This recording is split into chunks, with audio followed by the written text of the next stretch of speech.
What's going on, guys? Damn, it's Lavish and we're back with another video. Today we're working on this Jeep Grand Cherokee Laredo 2008 3.7 V6, and we're gonna be doing the AC compressor, accumulator slash dryer, and we're gonna be recharging the Freon in the system. Let me go ahead and start it off. Got the little TC in the back. Anyways, so we're starting off over here on these two lines. These are 13 millimeters.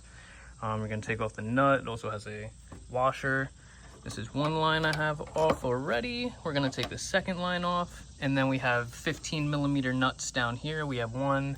This is a 13 millimeter right here, and then there should be two, and I think another one on the opposite side. So three 15 millimeters, two, three 13 millimeters. And then once we have all that off, we're gonna go ahead then take the wire or the hoses off here. We'll get into that once these are off. So right back here, this expansion valve has a 13 millimeter. I'm gonna go ahead and get that off now. All right, so we got both of these hoses off. I put the nuts back on so I don't lose them. We got the expansion valve off, again 13 millimeter for all of that. Put the nut back on. We have all this disconnected.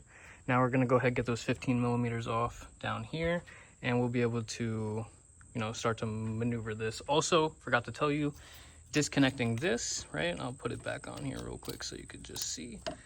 So what you wanna do is you wanna actually pull this clip all the way until it doesn't move anymore. And then once it's on there, you're gonna press this tab all the way down and pull it ever so slightly off. All right, so we're gonna take our high pressure hose here. I'm gonna follow it all the way down. I removed the low pressure hose here. You don't necessarily have to. It has a bracket here that everything really connects to. The expansion valve. If you guys want to take that off and clean it or whatever, I'm pretty sure it's either a T25 or a 4mm Allen wrench. I haven't honestly taken the liberty to do it myself because I don't necessarily need to right now. All I'm doing is replacing the receiver slash dryer and the compressor itself.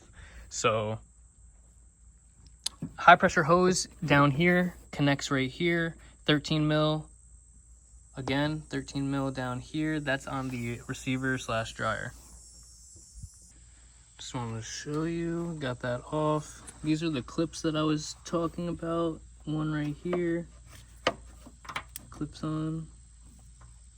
And then there's one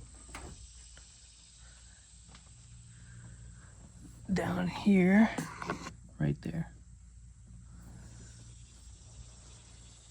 So just to show you where a couple more bolts are, I do have this back on. Just honestly, I could take it off because the new accumulator comes with a new one. Anyways, so 13 mil down here, and then we're gonna follow this line to where it connects to the radiator all the way at the bottom there.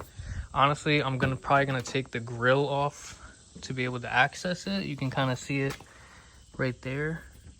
But just to take this grill off, you just take these little clips out. We're gonna take this grill off. We'll have a lot better access. Give me one sec. All right, so just to make it a little bit more room, so we took this off, grill out. We have right here and all here exposed. Now we can actually access everything here.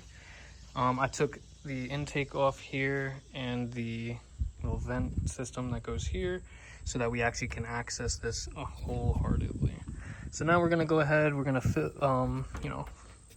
follow this line right here all the way, and it's this bottom one here. So we're gonna take this bolt off here, disconnect it, and take this receiver out. I never showed you guys the new ones, but let me go ahead and show you. So this is the new receiver, accumulator, dryer, whatever you wanna call it.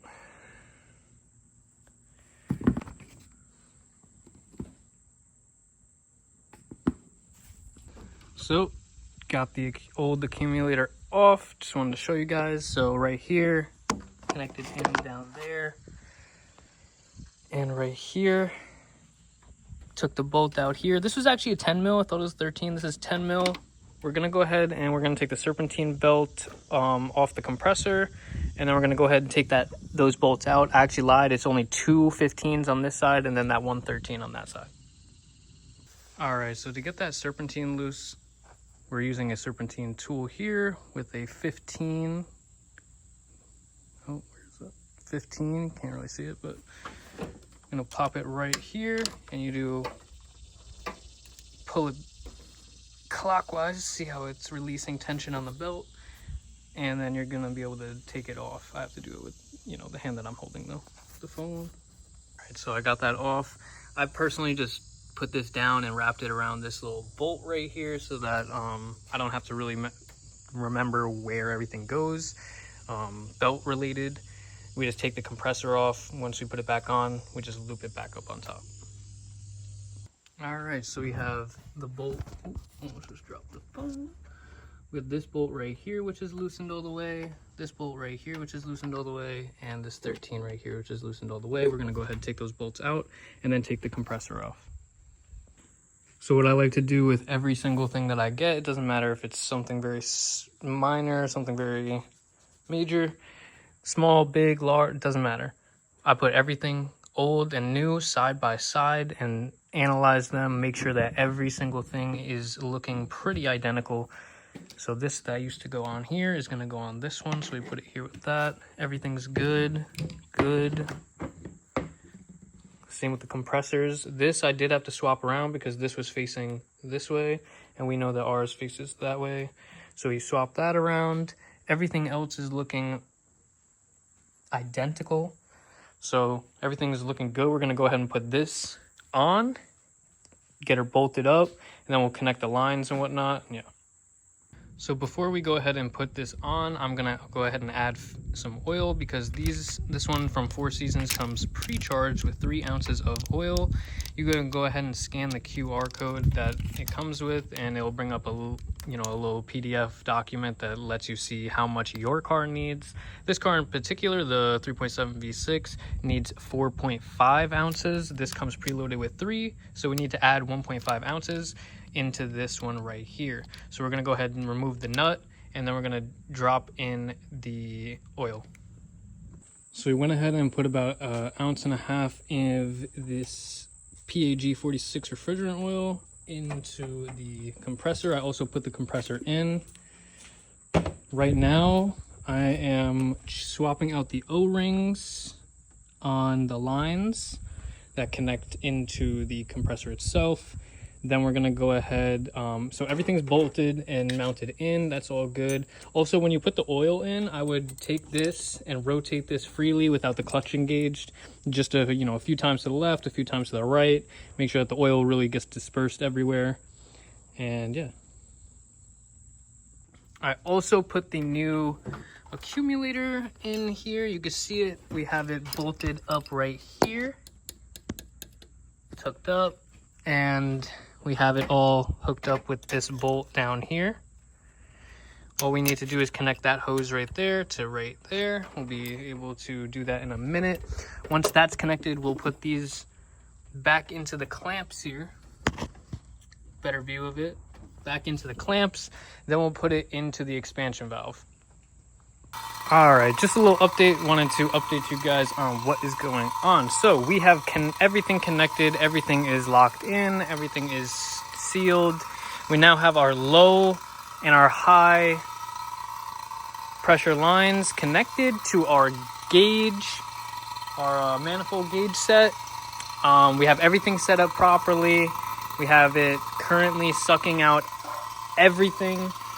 It's, as you guys can see, we do have vacuum here. We're at -30 on the low and a little bit under 0 on the high. So we're letting this run for about 30 minutes. After 30 minutes, we're gonna go ahead and close our gauges here, turn off our pump, and then let it sit for another 30 minutes. After we let it sit for that 30 minutes, we'll be able to see if any of these gauges go down. And if they do go down, then we do know that there is a leak in the system. But obviously we're hoping that that is not the case. So we're just gonna go ahead and let this run for its 30 minutes. Then we'll come back, we'll let it sit for 30 minutes, and I'll come back after that.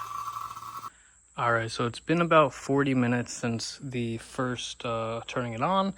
I just turned it off. We are going to be watching these gauges and for the next about 20-30 minutes.